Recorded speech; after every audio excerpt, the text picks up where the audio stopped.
Hi, welcome to the month of July on my YouTube channel.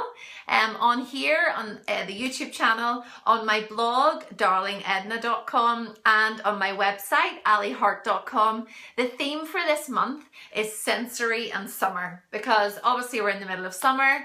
I want to be able to share with you some ideas across the board really that tap into summer ideas, summer recipes, and also sensory, which is to do with smells and sight and hearing and touch and all things like that.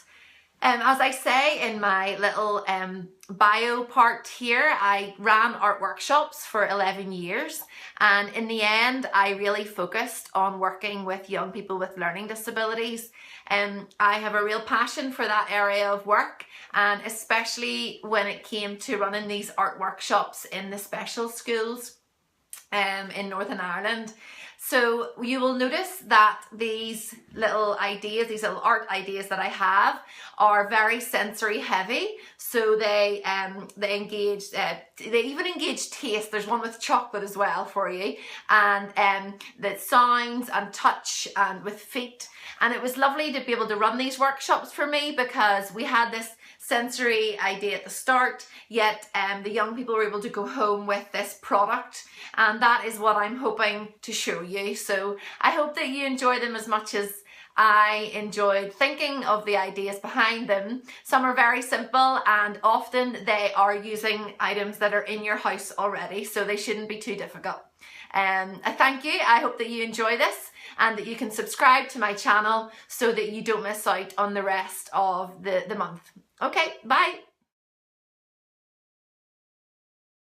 Hello and welcome to another one of our summer sensory workshops. Today it's really good to have you here, and today we're going to keep it along with the beach theme, we are doing little clay tiles.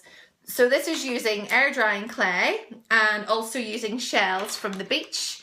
That is all you need. You need to just get some shells from the beach and then get yourself some air drying clay, or you can use Play-Doh if you really don't want to go and find this. Although I did find it in one of the art shops for £5, and you can get it in white or you can get it in brown, and it will do you a very long time if you keep it sealed.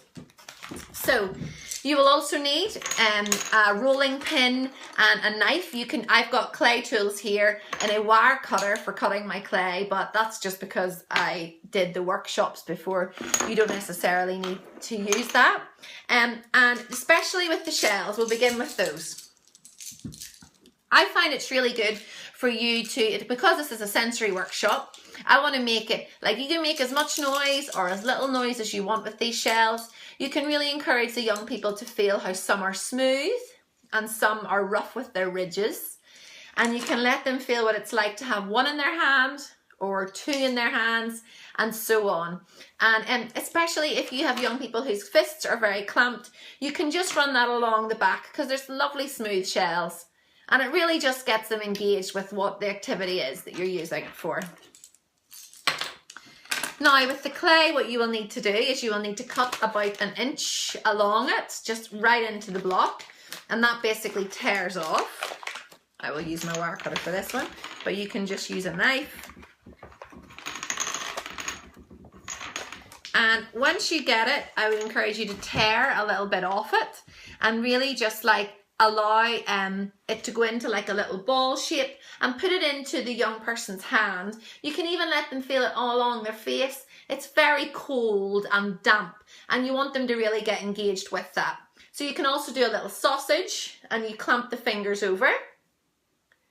Or if you don't, if the fists don't open, you can just put, sometimes even working with babies, they might not want to open their little fists. So you can just put that along and allow them to feel what it's like, or on the back of their hand as well. Just because it's a really cold, it's so cold, it's a great one to work with. I love working with clay. And the other thing I would like you to get is some water.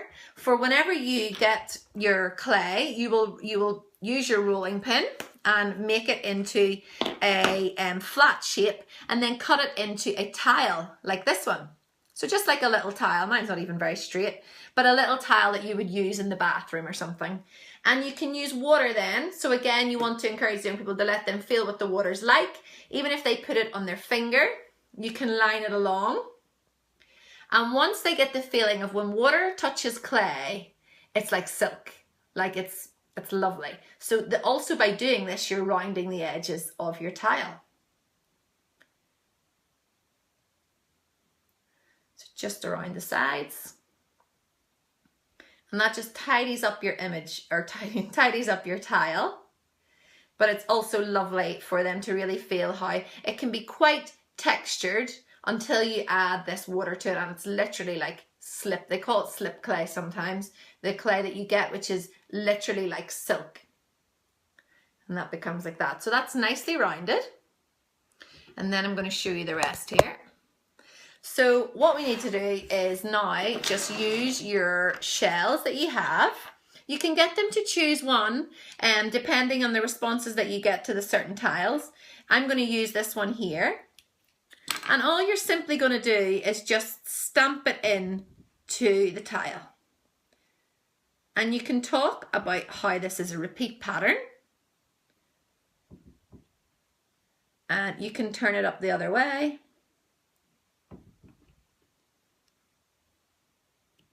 And stamp in. And then the last one here at the bottom. You can talk about the shapes of these little shells as well, and the noise that they make even if you clang them together.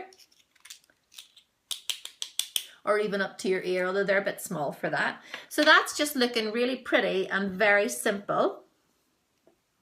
You can see the little repeat pattern. And I've got another tiny little shell here that I'm going to put in the middle of it too. And then I'm going to also use this other shell here, which has little ridges on the back, and I'm just pressing that in and rolling it along and adding another texture. So there you go. It is very, very patterned there. It's very heavily patterned. And I love this one because you can also do then another day where you can paint it, and you can really discuss how wet the paint is, and you can use fingers to dab paint onto that. You don't have to use paintbrushes if it's too difficult to put them into hands. You can just use fingers to dot along them. This dries pretty much like a white colour, and it takes the paint really well. It takes a couple of coats, but that is just a little clay tile for you using shells and air drying clay. And I think it's a really good sensory one because even it can sit before it dries. It can sit along here like a big nearly like a sleeve, and it just feels very wet on the arms. So I hope that you've enjoyed that, and that the young people or adults or babies or children who you're working with enjoy it too. Thanks. Don't forget to subscribe to my channel so that you won't miss out on the next one.